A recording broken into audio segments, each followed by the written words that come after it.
Good morning, Paris. My name is Dr. Ian Yeoman. I'm an Associate Professor of Tourism Futures at Victoria University of Wellington and a Visiting Professor at the European Tourism Futures Institute at Stenden University in Leeuwarden in the Netherlands.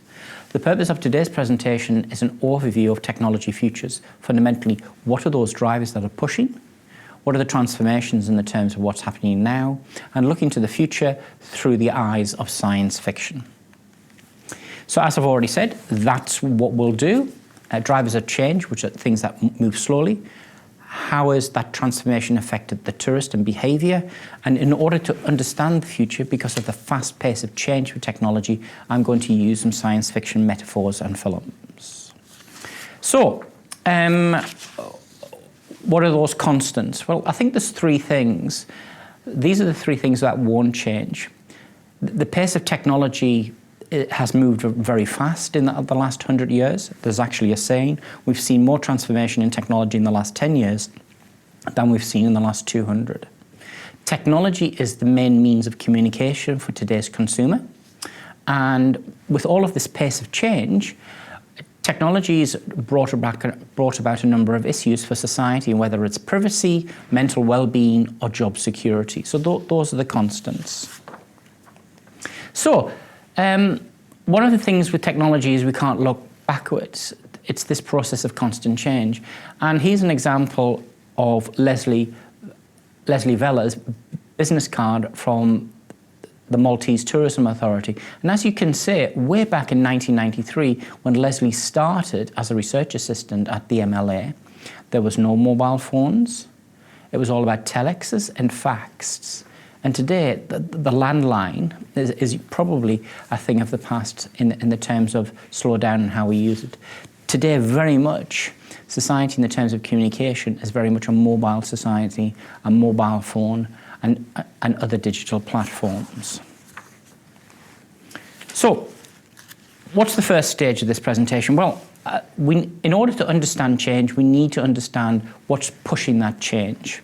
And those changes are what we call drivers. These are the slow changes changing society, which get to the point in the future, or in the terms of a tipping point, which cannot be reversed.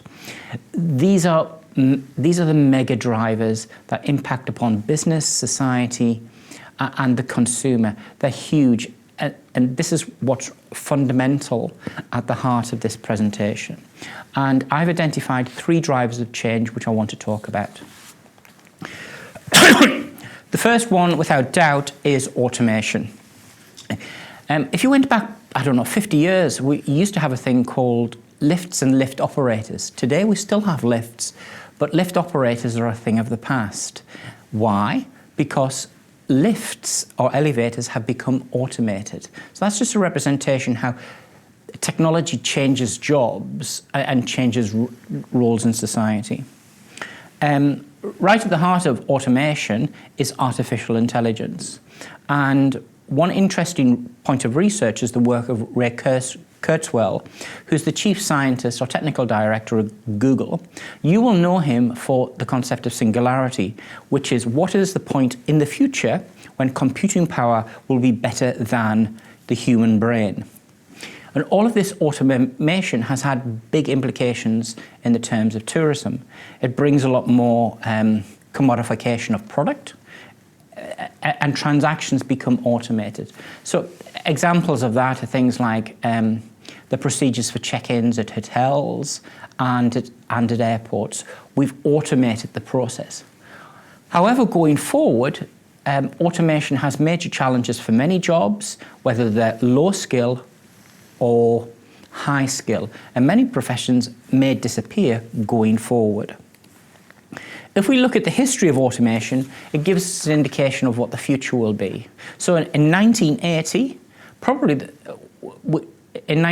we had the Omnibot, which was a remote-controlled mini robot that could talk, move around, and carry things. It was very, very, very basic. But it's just an example of the beginnings of that technology. Whereas today, in 2016, Google's AlphaGo computer can play all sorts of games, chess and even more complex games, and it defeated the Korean Grandmaster Lee Sedol at the game Go 4 times to 1 most recently. So what I'm trying to say, automation is here now, and it's very advanced. So if you just look at travel and tourism, automation is very much part of the process. So for example, if you're flying from A to B, it's not basically a pilot that's flying you from A to B. The plane may take off and land by him, but most of the decisions and commands are taken by the automatic pilot. We've seen massive changes in automation in the terms of the automation of cars and transport. You all will be familiar with the Google car concept. The second driver of change is interconnectedness. Basically, this is the world of ubiquitous computing. This is the world of Internet of Everything, and this is the future where everything is joined up and everything is shared. So we live in a very interconnected world which we can't get away from. So if we look at the history of interconnectedness, can anybody remember dial-up? In 1990, only 0.05% of the world's population had access to the internet. And very much at that beginnings, access was very slow. It was dial-up. Can you remember that noise it used to make? Whereas today in 2015, we've moved on from dial-up to broadband and to Wi-Fi. And today, nearly 1.5 billion people are active users on Facebook. It's a huge organisation. Technology, social media is very much mainstream and part of your everyday life. All of this change through interconnectivity means who you are and the data that represents you is all out there. And this is the concept of connectiveness. Basically, with big data, we've got machine learning, and we can make more predictive and more accurate decisions. So we know what you do, we know what your likes are, we know what your behaviors are in the terms of decision making and forecasting, looking at the future. And big data will be right at the center of tourism and technology going forward. So looking at the future of big data, there are many issues. Big data as a concept came around in 2005, so it's a relatively new term. And because of this rapid rise or technological change that's been very rapid, the use of big data also has benefits to society. Because we can make more accurate predictions, we can use big data to help us solve many of the world's problems in the terms of energy, finance, and natural disasters. We can deploy big data as a science to reduce human vulnerability and make accurate predictions going forward of the future. All of these changes, all of these drivers have changed the human and their interface with technology. So we've seen a human transformation, and behavior and consumer behavior has changed. So I'm going to talk about 10 transformations from a consumer perspective now. Okay. So right at the heart of those transformations are how has it changed tourism. Social media influences our decision making. Mobile phones are the platform of choice for distribution and how we purchase holidays. All of this data and how we consume data informs us of holiday choice, and peer review, TripAdvisor, is very much mainstream today. So if you take all of these technological changes and all of these behaviors, we've had technological convergence, and without technological convergence, Airbnb and the shared economy would not be here. So transformation 1, basically with all of that information out there, it's improved decision making, and as a consequence from a tourist perspective, they can make more informed decisions. As a consequence of the global financial crisis in 2007 and 2008, today's consumers are a lot more price sensitive, and we call this what we call mercurial consumption, where the consumer is searching for bargains, searching for value. Whereas in fact, the consumer today is their own revenue manager from a tourism and hospitality perspective. Transformation 2 is what we call cruise control. All of that information, all of that technology is in the background. All of that technology is acting as your butler, your advisor, and making the decisions for you, and you're not consciously aware of them. So big data technology is collecting data to improve your life and to inform your decisions going forward. Cruise control is also about narrative data. This is where all of this information is being collected in order to make personal recommendations for you. So personalized big data means personalized recommendations. It's recommending things for you and what you do. Because we live in this ubiquitous computing environment. Transformation 4 is probably one you'll probably be aware of. This is what we call smart boredom. Today, when you're on the tube or on the bus, you no longer say hello to the person next door to you. The first thing that you do is get your mobile phone out and check your email or your Facebook status. So smart boredom has transformed idle time and leisure time. Transformation 5 has been about how you position yourself in the world. This is about you updating your Facebook status. This is about you, when on holiday, taking a photograph of a meal, taking a photograph of a view and posting it online. This is you telling the world who you are and what you're doing.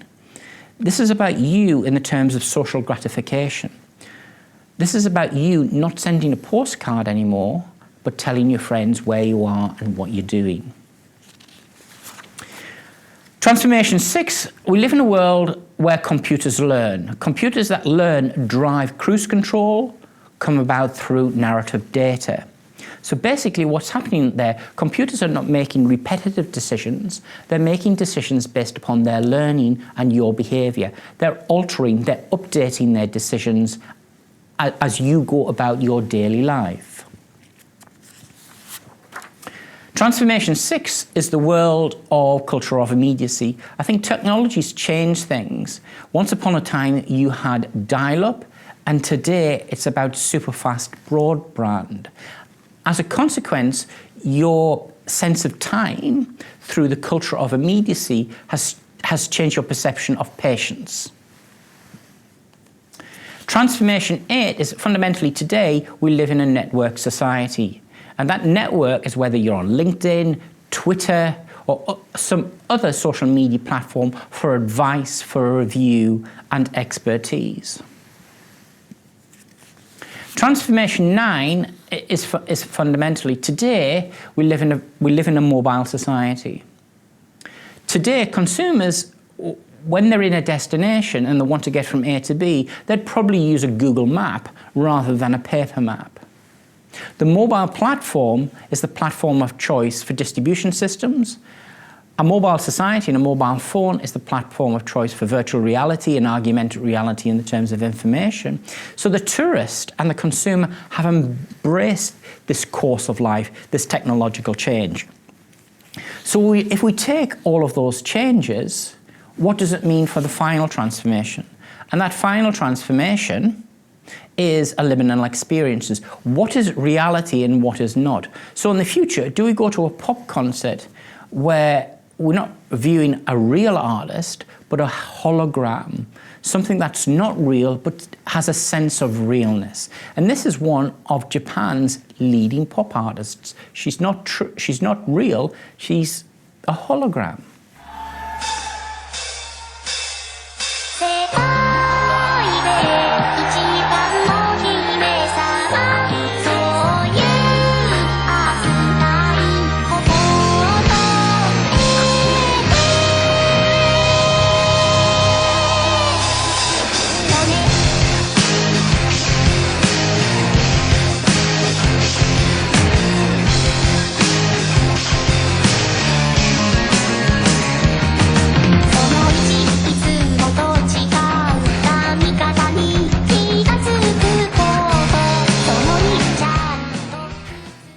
if that's all about liminality, what is real and what is unreal, it's fundamentally about the pace of change in society.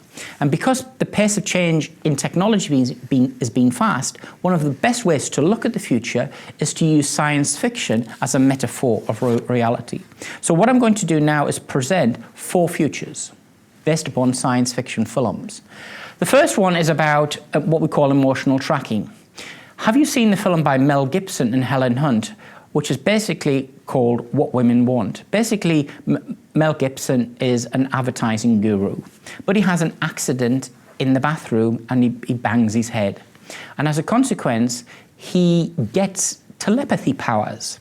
So that seems a bit science fiction, but actually, telepathy from a technology and science perspective is all about brain-computer interfaces. And one of the applications of brain-computer interfaces, or the ability to read you or see you, is what we call emotional tracking. And examples of this are real eyes. So through the camera in your computer, we can make decisions about you in the terms of how you're feeling. Are you happy? Are you sad? And this type of technology is very important for advertising and for marketeers. Future 2 is called Immerse Me. We live in society today, and if you look at the transformation, smart boredom, where we seem to be embedded or immersed into our technology. This is not about Second Life, but it's how technology can overlay your life in a ubiquitous ways to inform your decision-making in the terms of immersion. One of the examples of that is the smart helmet. Well, basically, the smart helmet is the business application of Google Glass, in which augmented reality overlays what you see in front of you, and architects and designers can imagine and visualize buildings in real time using 3D mapping. Technology 3 is intelligence interfaces.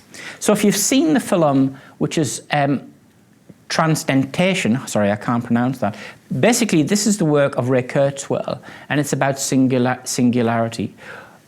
It gets to the point where the processing power of the computer becomes more informed and better than the human brain. So, will we have this concept going into the future?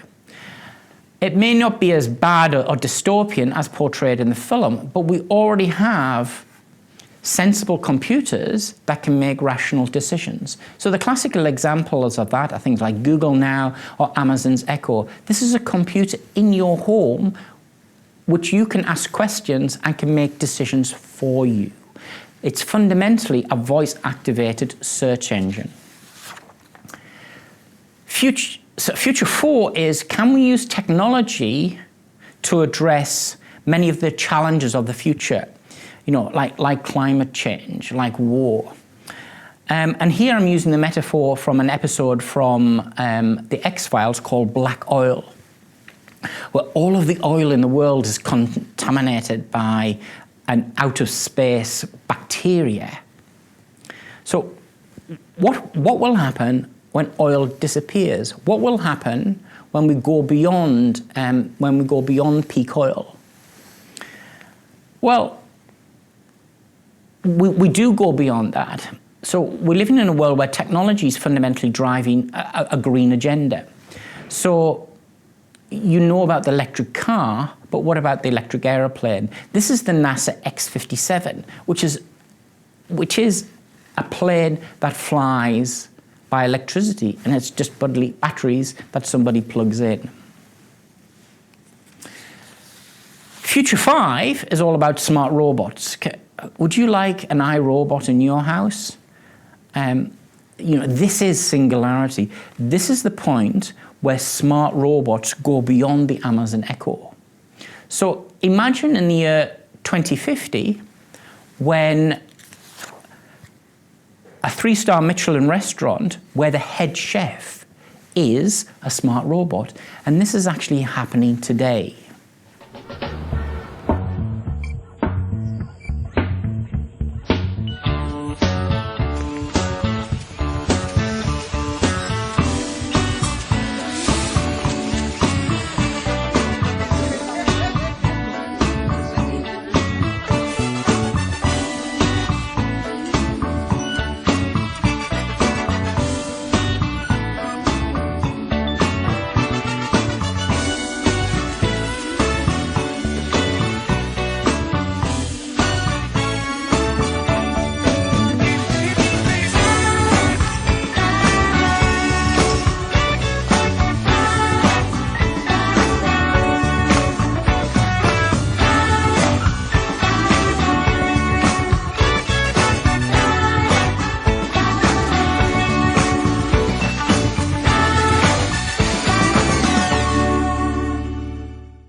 And finally, when looking at technology, there's no point in looking beyond 2117. Why? Because Stephen Hawking said we'll all be dead and the world will come to an end. Thank you.